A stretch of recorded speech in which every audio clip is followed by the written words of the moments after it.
You ask Tiger to solve. This deals with linear equations with one unknown. The final result is u equals -6. Let's solve it step by step. Swap sides.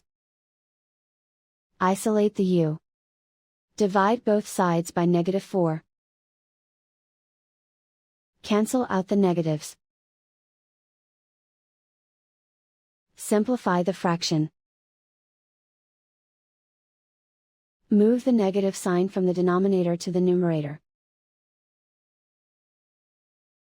Find the greatest common factor of the numerator and denominator. Factor out and cancel the greatest common factor. And so the final result is u equals -6.